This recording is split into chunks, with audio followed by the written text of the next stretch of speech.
Women voting. Women voting is unscriptural. Whenever men assemble to make decisions based on consensus in Christian scripture, that was a vote. Especially note Acts 6:1-6, where brethren, men alone, elected men only. Besides, women tend to vote for bigger government, which equals higher taxes. More men work than women. Men generally earn more, and 2/3 of welfare recipients are women. So women elect officials to take men's money and give it to themselves, giving nothing in return, not companionship, cooking, cleaning, sex, or providing children. This is extortion. Besides, voting empowers women to remove men's authority and instate an authority of their choosing.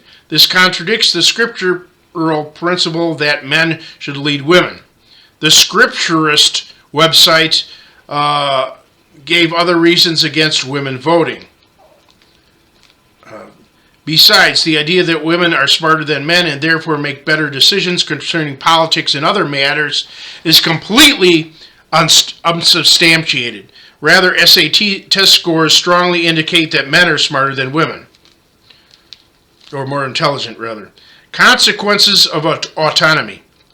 Children are as human and important as adults, but with equal rights. They wouldn't go to school or become educated, would only eat candy and ice cream, would run rampant and cause damage. Children would bully other children to death, and whenever they didn't get their way, they would throw tantrums. If men had complete independence, they would sleep in instead of going to work, totally ignore their wives and children, and spend endless hours watching TV while drinking beer and belching.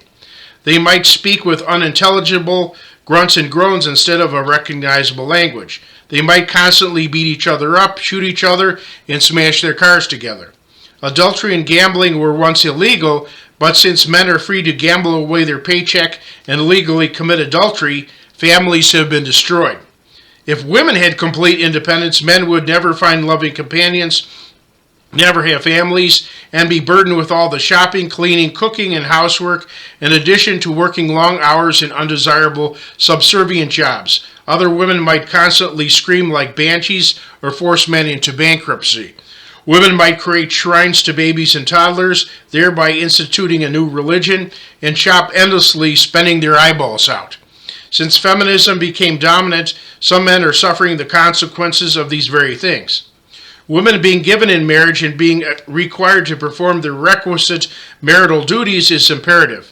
In fairness, men must support their wife and children financially, help raise and discipline their children, physically protect their family, help with errands and household chores, be faithful, and show their wives affection, attention, and respect. Also, governments should help struggling men provide comfortable homes for a potential family. Society would have to become closer to legally enforce these rules instead of mesmerizing themselves with cable television, lawn manicuring, shopping, etc. Modernists say that people are basically good and evolve into higher civilizations, ideas I've refuted earlier. Again, Christianity taught that our world is degenerate and needs accountability. People cannot be left to their own devices. They say if you throw a frog into a pot of boiling water, he will jump out. But if you toss him into cool water and gradually increase the heat, he will remain in the pot and be cooked. Society accepted the premise that extreme social stooges are undeserving of dignity and healthy family relations, then accepted the premise that a large segment of so-called omega males are unworthy of their traditional rights. Then we accepted the premise that wives should determine the frequency of sexual relations, which is sometimes never, instead of the apostles' admonition in 1 Corinthians 7:4. Then liberals accepted the premise that the average man is an abuser. Now there's the utterly backwards notion that women should be the breadwinner and husband. Furthermore, titillating movies denigrate men as inferior beings, begging to be embraced as reality. Again, Christianity parallels the marital relationship with Christ's relationship to his bride, the church. As most people today have nothing to do with Christ except spit in his face, the man-woman relationship may be doomed. A patriarchy compared with gender neutrality. Even without the traditional imperative of patriarchal male-controlled societies, insurmountable differences separate men and women. Note: 1. Interpersonal relationships. Most men make poor companionships. They fail to have companionship and make poor companions to each other, since they are competitive and hierarchical, while most women are communal and social. So without the male-female relationship, men suffer while women don't. It's been said, women need marriage like fish need bicycles. Besides, most men have a natural sense of chivalry towards women, while women have no such inclination to men. Chivalry is now exploited by women who complain endlessly, causing men to address demands that favor women and oppress men. 2. Natural drives. Men's biology, much of which consists of high testosterone levels, is naturally designed to make them driven leaders. Women leading men not only is inconsistent with their biology, it frustrates men's biology, making for angry and disgruntled men. Many liberal men seem happy with the situation, but we'll see how long this lasts. 3. Misbehavior. With men and women working alongside each other, husbands spend all day with strange women and wives spend all day with strange men, which hurts marriages. Then there's sexual harassment in the workplace. With women in the military, there's rampant sexual assault in the military.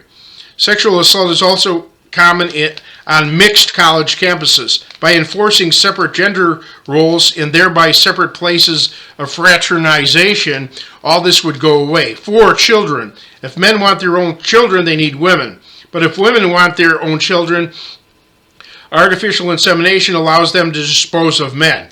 And women cannot have children and also assume a man's role without handing their children over to strangers. Daycare centers. Being a working mother often harms the children. 5. Sex drive. Everyone has 3 intense biological desires, which, if not satisfied, somehow increase in intensity. They are consuming nutrients, sleeping, and using the washroom. The 4th intense urge is that of sex. Though almost everyone has sexual desires, young men's volcanic urges are 200 times greater than women's. These conditions are biologically fixed. Men cannot lack these impulses without a major physical disability, chemical irregularity, or old age. For women to have equally powerful desires, they would require enough testosterone to cause beard growth. Libido is so dependent on high testosterone levels, even men's lower testosterone levels in old age, though several times that of women in their prime, causes a radical change. Famous philosopher Socrates said that when he no longer had a sex drive in old age, he was released from the jaws of a wild beast. Even then, the male body configuration encourages sexual desire. Women's bodies don't. See my videos on sex drive. By defining it, and I can go on about that. Just simply see my videos on sex drive. See them all. It just goes on and on. I could go on, but this content that I'm reading here is on my videos on sex drive. Parts 1, 2, and 3. See those videos.